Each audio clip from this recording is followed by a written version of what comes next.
दोस्तों, महापुरुष अक्सर अपनी बात कहानियों के माध्यम से कहा करते थे, क्योंकि उन्हें पता होता था कि अगर किसी को सीख दी जा सकती है तो वो कहानियों के माध्यम से बहुत आसान तरीके से दी जा सकती है।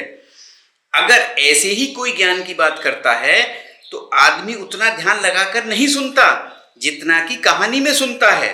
तो दोस्तों, ऐसी ही एक कहानी भगवान बुद्ध की मैं सुनाने वाला हूं, जिसे सुनकर आपका मन हर काम में लगने लग जाएगा। लेकिन इसके लिए इस कहानी को आपको आखिर तक सुनना पड़ेगा।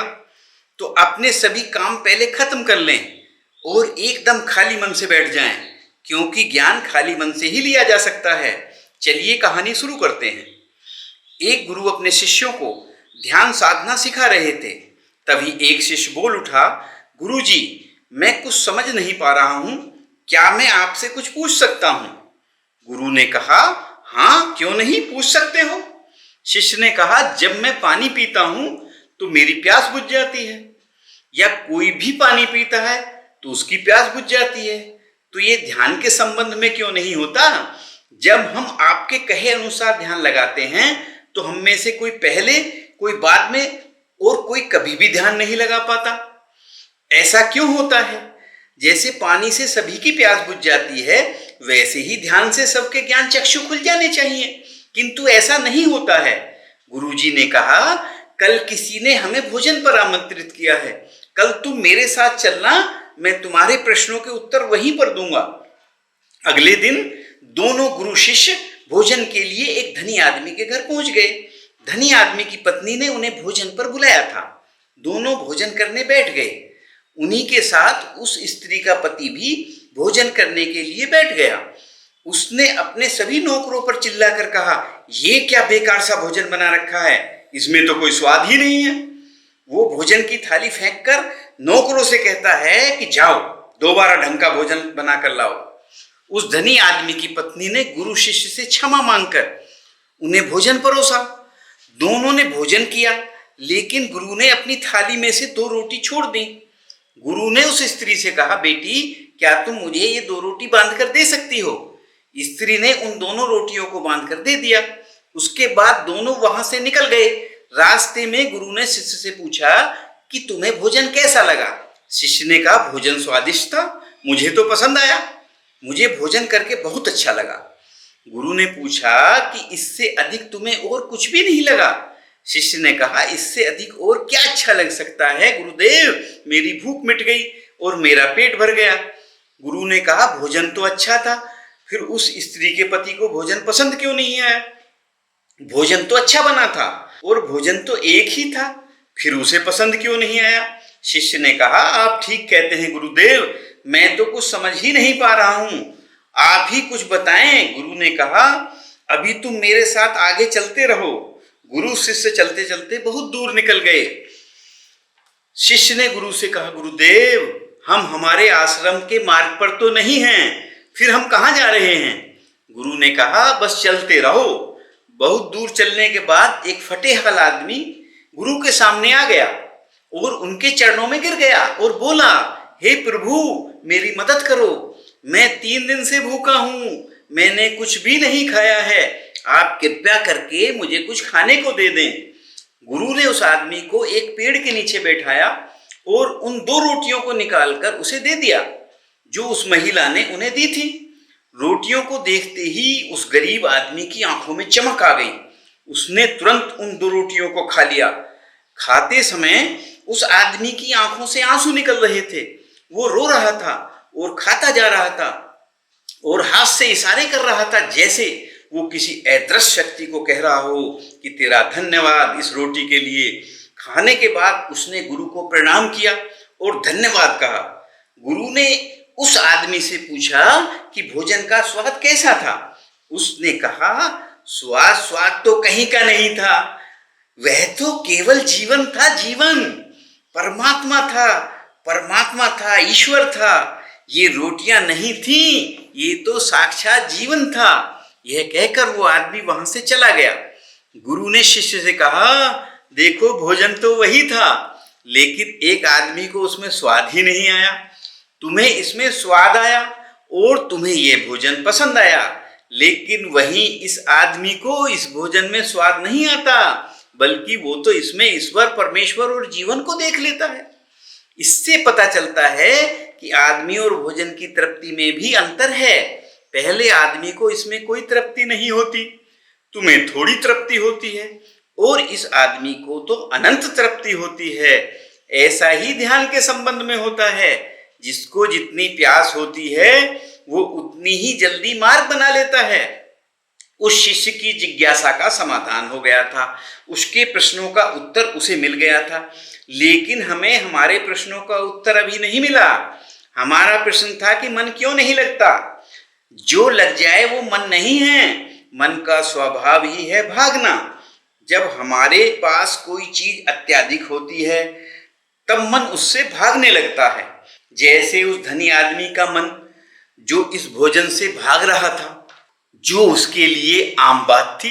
लेकिन जब कोई चीज हमारे पास सीमित मात्रा में होती है और हमें मिल भी जाती है, तब हमारा मन उससे जुड़ा रहता है और हम उस चीज की थोड़ी बहुत अहमियत रखते हैं। जैसे उस शिष्य का मन जो उस भोजन में थोड़ा बहुत जुड़ा हुआ था, तो उसने उस भोजन के स्वाद को भी जाना। लेकिन जब कोई चीज चाहिए होती है और वो हमारे पास नहीं होती है, तो पहले हमारा मन उस चीज के लिए बहुत लालायित रहता है, वो हर हाल में उसे पाना चाहता है। लेकिन जब कोई चीज प्राणों से जुड़ी हो, जैसे वो दो रोटी, और जब बात प्राणों पर आ जाए तब मन गायब हो जाता है। तब स्वाद नहीं देखते, भोजन का प्रकार नहीं देखते, तब आपको सिर्फ भोजन चाहिए होता है, केवल भोजन, इसके अलावा कुछ नहीं। तब आप एकाग्र हो जाते हैं। भोजन के लिए जो मिले उसी में आपको आनंद आ जाता है।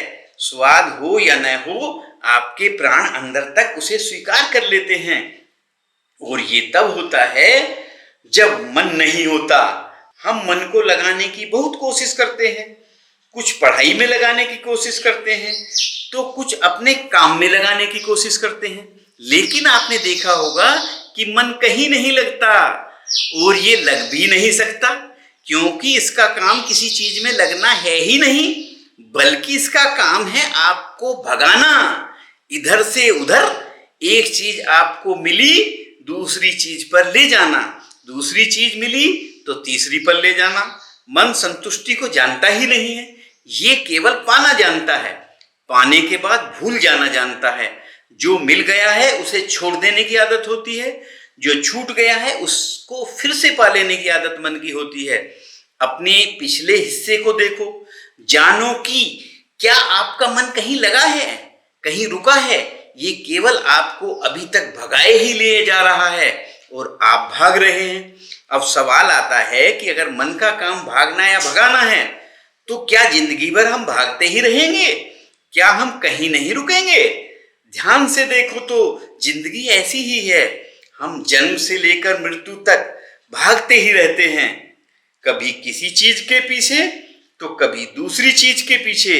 लेकिन फिर भी कुछ अपवाद हो जाते हैं और वो बाहर हो जाते हैं, भागना बंद कर देते हैं। तब चीजें उनके पीछे भागने लगती हैं जो किसी चीज के पीछे नहीं भागते। इसका सबसे बड़ा उदाहरण है गौतम बुद्ध। हम आम लोग कैसे अपने जीवन में ठहराव ला सकते हैं, कैसे हम अपने जीवन में एकाग्रता ला सकते हैं, कैसे हम अपने जीवन में अपने मन को नियंत्रित कर सकते हैं। और इसका एक ही रास्ता है, वो है ध्यान।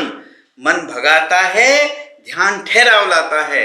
मन लालच देता है, ध्यान लालच को देखने की दृष्टि देता है। मन कहता है दूसरी चीज को पकड़ ले, ध्यान कहता है जो मिला है उसे ही जान ले।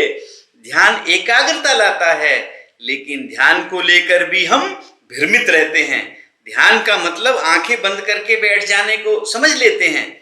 एक छोटी बच्ची जब बांसुरी बजाती है, और जब बांसुरी बजाती है तो उसके सुर में खो जाती है, तब उसका मन गायब हो जाता है। उसके प्राण केवल उस बांसुरी की धुन में ही रम जाते हैं और वही उसका ध्यान बन जाता है। लेकिन ऐसा इसलिए होता है क्योंकि उस लड़की को उस बांसुरी में रस आता है, आनंद आता है। यही उसकी प्रकृति है। वो वही कर रही है जो वो कर सकती है, जिसमें उसको आनंद आता है। एक अध्यापक है जो अपने छात्रों को पढ़ाता है तो उसमें खो जाता है, वो अपने प्राणों से उस पढ़ाने का आनंद लेता है, उसमें उसकी रुचि है, यही उसकी प्रकृति है।